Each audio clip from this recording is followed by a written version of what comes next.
किसी का हुक्म है दरिया की लहरें, जरा ये सरकशी कम कर लें, अपनी हद में ठहरे। उभरना फिर बिखरना और बिखर कर फिर उभरना, गलत है उनका ये हंगामा करना। ये सब है सिर्फ वहशत की अलामत, बगावत की अलामत। बगावत तो नहीं बर्दाश्त होगी, ये वहशत तो नहीं बर्दाश्त होगी। अगर लहरों को है दरिया में रहना, तो उनको होगा चुपचाप बहना। जावेद अख्तर साहब की ये नज्म बिल्कुल सही साबित हो रही है आजकल, खास तौर पर महाराष्ट्र की राजनीति अगर आप देखें तो। बिना किसी ट्रायल के लगभग 5 सालों से जेल में बंद उमर खालिद और अन्य एक्टिविस्ट, 5 सितंबर 2017 को किसी धर्मांध की गोली का शिकार हुई गौरी लंकेश, 5 जुलाई 2021 को प्रत्यक्ष तौर पर हार्ट अटैक से मरे स्टेन स्वामी, और ऐसे कई उदाहरण ये बताते हैं कि देश में बोलना सुरक्षित नहीं है। महाराष्ट्र सरकार का Maharashtra special public security bill इस खतरे को और मजबूत करता है। मोटे तौर पर इस बिल को ऐसे समझिए, मान लीजिए आप सोशल मीडिया पर सरकार की किसी योजना की आलोचना करते हैं, या किसी प्रेस कॉन्फ्रेंस में सरकार से सवाल पूछ लेते हैं, या फिर किसी आंदोलन में शामिल हो जाते हैं जो किसी सरकारी नीति का विरोध कर रहा है, तो महाराष्ट्र पुलिस बिना किसी वारंट आपको पकड़ सकती है, ये कहते हुए कि आपने सार्वजनिक व्यवस्था को खतरे में डाला है। और सुनिए, ये गिरफ्तारी गैर जमानती होगा।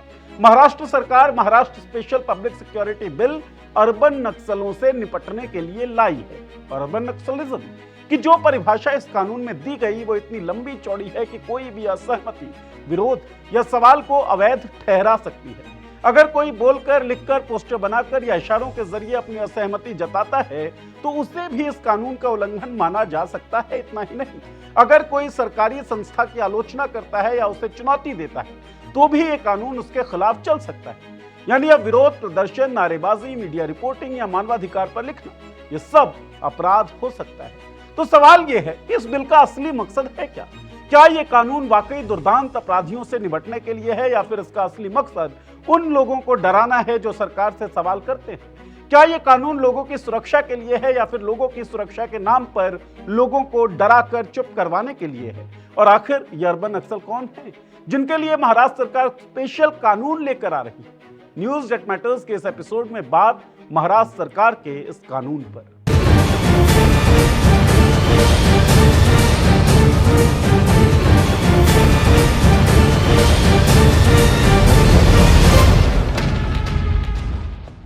नमस्कार, मैं हूं नीरज और आप देख रहे हैं पॉलिटिक्स। अर्बन नक्सल यानी शहरी नक्सली, ये एक ऐसा शब्द है जो पिछले कुछ सालों में बहुत तेजी से इस्तेमाल होने लगा है, लेकिन इसकी कोई साफ साफ परिभाषा नहीं है, ना कानून में, ना किसी सरकारी दस्तावेज में, और ना ही अदालतों ने बताया है कि अर्बन नक्सल होता कौन है। इसके बावजूद इस शब्द के सहारे कई लोगों पर गंभीर आरोप लगे, गिरफ्तारियां हुई और उन पर नक्सल विचारधारा फैलाने का इल्जाम लगाया गया। इस शब्द को सबसे ज्यादा चर्चा तब मिली जब 2018 में भीमा कोरेगांव से जुड़े एल्गार परिषद मामले में मानवाधिकार कार्यकर्ताओं, वकीलों और शिक्षकों को गिरफ्तार किया गया। इनमें सुधा भारद्वाज, वरवर राव, गौतम नवलखा, अरुण फरेरा जैसे कई जाने माने नाम थे। सरकार और कुछ मीडिया रिपोर्ट्स ने इन्हें अर्बन नक्सल बताया, यानी वो लोग जो शहरों में बैठकर नक्सल विचारधारा फैलाने और हिंसा को बढ़ावा देने का काम करते हैं। लेकिन ये आरोप किस आधार पर लगे? क्या इन लोगों के पास हथियार मिले थे? क्या इनके नक्सल संगठनों से सीधे संबंध स्थापित हुए थे? ज्यादातर मामलों में जवाब नहीं है।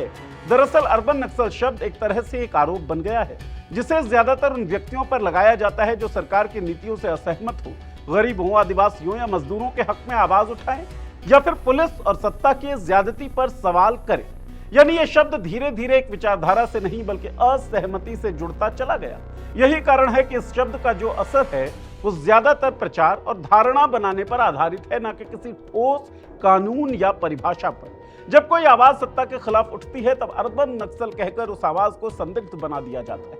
यानी ये शब्द एक ऐसा हथियार बन गया है जिससे विरोध को बदनाम किया जा सके, बिना किसी मुकदमे या सबूत के, और डरा कर, धमका कर विरोध की आवाज को चुप कराया जा सके।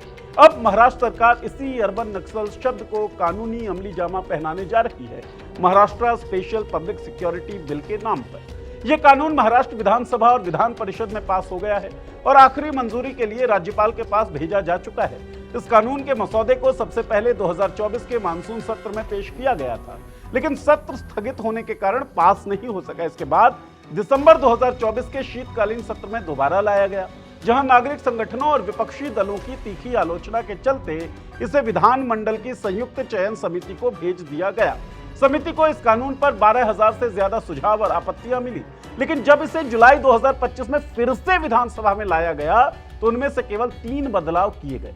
पहला बदलाव बिल के नाम और प्रस्तावना में किया गया। पहले प्रस्तावना में इंडिविजुअल यानी व्यक्ति शब्द शामिल था, जिसे हटा दिया गया। यानी अब कानून सीधे सीधे संगठनों की बात करता है। साथ ही प्रस्तावना में यह भी साफ किया गया कि यह कानून वामपंथी उग्रवादी संगठनों या उनसे मिलते जुलते संगठनों की अवैध गतिविधियों से निपटने के लिए है। यानी सरकार का ध्यान अब संगठनों पर है, चाहे वे प्रतिबंधित हों या ना हो। दूसरा बड़ा बदलाव धारा 5(2) में हुआ। पहले इसमें कहा गया था कि एक सलाहकार बोर्ड 3 ऐसे लोगों से बनेगा जो उच्च न्यायालय के वर्तमान, पूर्व या पद के लिए योग्य जज हो। सरकार इनमें से एक को अध्यक्ष बनाएगी। अब इसमें बदलाव यह किया गया कि अध्यक्ष तो हाई कोर्ट के पूर्व या वर्तमान जज होंगे, लेकिन 2 अन्य सदस्य, एक सेवानिवृत्त न्यायाधीश और दूसरा राज्य सरकार द्वारा नियुक्त सरकारी अधिवक्ता होगा। यानी अब सरकार को बोर्ड में एक ऐसा व्यक्ति नामित करने का अधिकार मिल गया है जो उसकी सोच से मेल खाता हो। तीसरा बदलाव धारा 15(2) से जुड़ा है। पहले के मसौदे में कहा गया था कि इस कानून के तहत किसी भी मामले की जांच पुलिस सब इंस्पेक्टर या उससे ऊपर का अधिकारी कर सकता है। अब इसमें संशोधन करके कहा गया है कि केवल डीएसपी यानी डिप्टी सुपरिटेंडेंट ऑफ पुलिस स्तर का अधिकारी ही जांच करेगा। इस कानून के तहत जिन गतिविधियों को अपराध माना गया है उनमें प्रतिबंधित संगठनों की मदद करना, ऐसे संगठनों के लिए संसाधन उपलब्ध कराना, उनकी गतिविधियों को बढ़ावा देना और यहां तक कि उनके विचारों से सहानुभूति रखना भी शामिल हो सकता है। यानी आपने कुछ बोला और सरकार कहे कि आपके विचार फला नक्सलवादी संगठन से मेल खाते हैं, तो आप पर भी इस कानून के तहत कार्यवाही की जा सकती है। एक और बड़ी बात यह है कि इस कानून के तहत जिला मजिस्ट्रेट और पुलिस आयुक्त को यह अधिकार मिल जाता है कि वे किसी भी स्थान को नोटिफाई कर सकते हैं अगर उन्हें शक हो जाए कि उस जगह का इस्तेमाल किसी प्रतिबंधित संगठन द्वारा अवैध गतिविधियों के लिए किया जा रहा है, तो यह अधिकारी उस संपत्ति को जब्त भी कर सकते हैं, चाहे वो स्थायी हो या चल संपत्ति। इन सब बातों से ये एक बात बिल्कुल क्लियर हो जाती है कि यह कानून न केवल संगठनों पर बल्कि किसी भी विरोधी विचार या गतिविधि पर सख्ती से कार्रवाई करने के लिए लाया गया है। हालांकि सरकार इसे सुरक्षा से जोड़कर पेश कर रही है। ऐसे में सवाल उठता है कि जब पहले से ही राज्य के खिलाफ हिंसा से निपटने के लिए सख्त कानून मौजूद है, जैसे यूएपीए यानी अनलॉफुल एक्टिविटीज प्रिवेंशन एक्ट और मकोका यानी Maharashtra control of organised crime act, तो फिर Maharashtra special public security bill की अलग से जरूरत क्या थी? समझिए, यूएपीए के तहत केंद्र सरकार को यह अधिकार है कि वो किसी संगठन को गैर कानूनी या आतंकी संगठन घोषित कर सकती है। लेकिन यूएपीए की एक और खास बात यह है कि जब किसी संगठन को गैर कानूनी घोषित किया जाता है तो उस पर स्थायी प्रतिबंध लगाने के लिए एक स्पेशल ट्रिब्यूनल बनता है, जिसकी अध्यक्षता हाई कोर्ट का कोई जज करता है। यह ट्रिब्यूनल जांच करता है कि प्रतिबंध सही है या नहीं और फिर अंतिम फैसला देता है। यानी पूरी प्रक्रिया पर सरकार का पूरा कंट्रोल नहीं रहता है, एब्सोल्यूट कंट्रोल जिसे आप कह सकते हैं। सरकार अपने मनमाने ढंग से किसी भी संगठन को राष्ट्र विरोधी घोषित नहीं कर सकती है। इस कानूनी पेचीदगी से बचने के लिए सरकार ज्यादातर संगठनों के लिए फ्रंटल संगठन शब्द इस्तेमाल करती है। यूएपीए और मकोका जैसे कानूनों में फ्रंटल संगठन शब्द की कोई कानूनी परिभाषा नहीं। जब कोई संगठन प्रतिबंधित नहीं है और उस पर न कोई केस है, न ही कोई आतंकी गतिविधियों से जुड़ा साक्ष्य, तो उसे सिर्फ इसलिए संदिग्ध ठहराना कि वह फ्रंटल है, कानून के बुनियादी सिद्धांतों के खिलाफ जाता है। लेकिन महाराष्ट्र सरकार के नए कानून में ऐसे फ्रंटल संगठनों पर भी कार्रवाई का प्रावधान है, जो इसे यूएपीए और मकोका से अलग बनाता है। यानी Maharashtra special public security bill उन आवाजों को भी पकड़ सकता है जिन्हें यूएपीए या मकोका के तहत कानूनी तौर पर पकड़ना मुश्किल था। जब कोई कानून जनता के अधिकारों और अभिव्यक्ति की आजादी पर असर डाल सकता है, तब आमतौर पर उम्मीद की जाती है कि विपक्ष जोरदार बहस करे, सवाल उठाए और अगर जरूरत हो तो उसका खुलकर विरोध करे। लेकिन Maharashtra special public security bill के मामले में विपक्ष की भूमिका बेहद कमजोर, लगभग मौन रही। यही कारण है कि एक विवादास्पद कानून बिना किसी असली चुनौती के विधानसभा और विधान परिषद दोनों में आसानी से पारित हो गया।